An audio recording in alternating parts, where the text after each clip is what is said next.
So good evening, sir. My name is Mr. Cole, and I'm going to do for return the motion in the abdomen. First is to identify the patient. Sir, may I know your name and your birthday? My name is Mr. Emergo, and my birthday is October 18, 2005. Next is explain the procedure. So again, it's not enough to identify this. Go. Next is to explain the procedure. So, sir, this is to assess if there's any signs and symptoms of abdomen, sir. So, next is perform hand hygiene.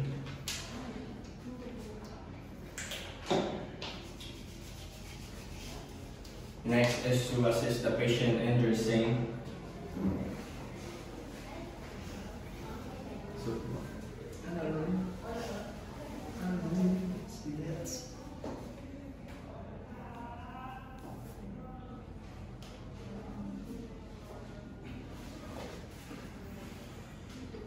Next is to assist the patient in a supine position where the abdomen is accessible.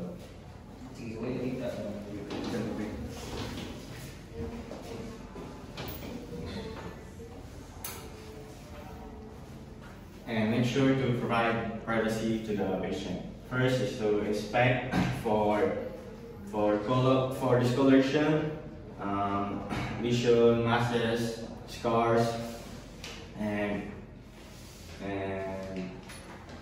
lesions, muscles, scars, and abdominalitis.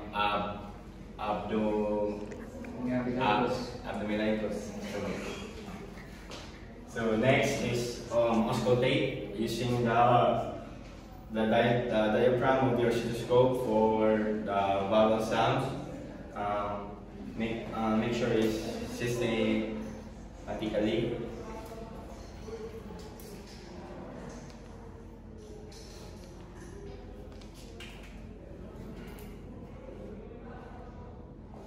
Sa kasugod.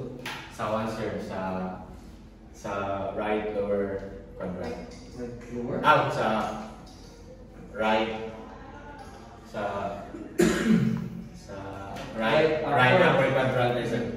Sige, go. Right upper, the next. Right upper quadrant. Next is to lift the left upper quadrant.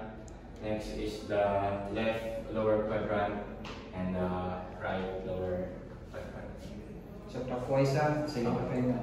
So next is auscultate using the bell of the stethoscope using the same method systematically. Asa man ang bell? Sir, tell us right. So from right upper quadrant to right, so left upper quadrant to left lower quadrant and right lower quadrant. Next. Next is to percuss the abdominal. Next is to percuss the abdominal nodes and systematically monitor.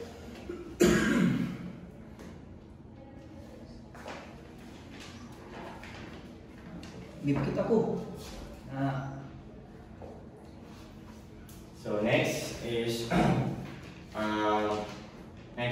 palpate the abdomen lightly and deeply in all quadrant.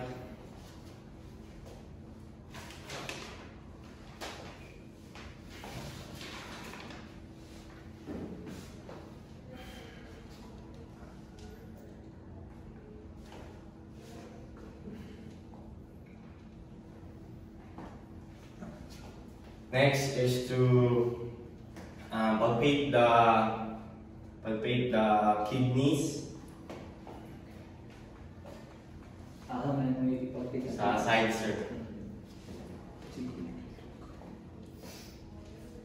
So next is I'm going to palpate the liver and the right costal border.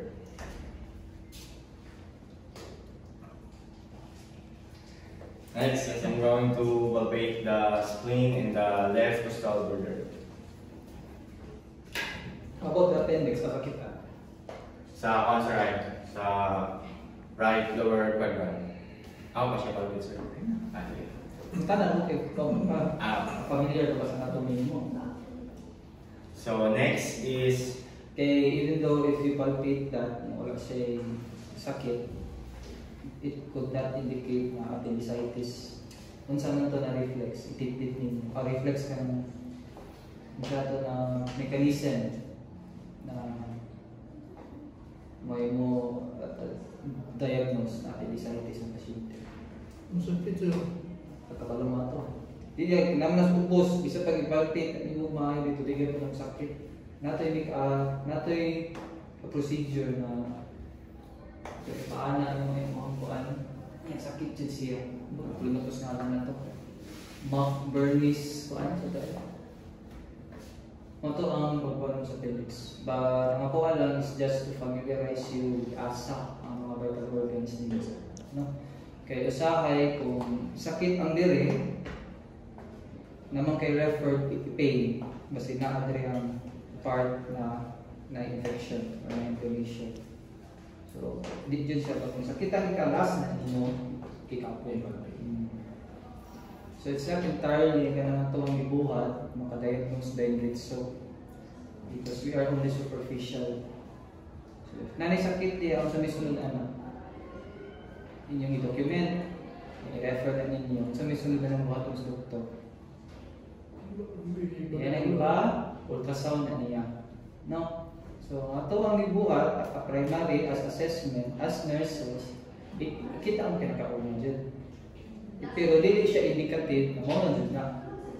Ang ito alam mo na yung reporting na ito mo na ito ang greatest skill. Kita mo ay unang makakita. Kita mo yung assessment. Sige, dahil. so next is assess the rebound tenderness.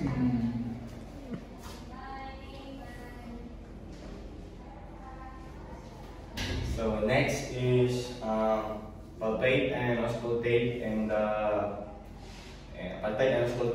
the groin area and make sure that you ask the patient if it's okay.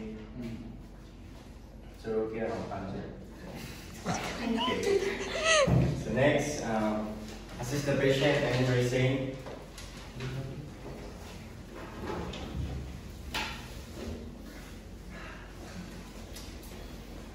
Perform hygiene and document all the findings.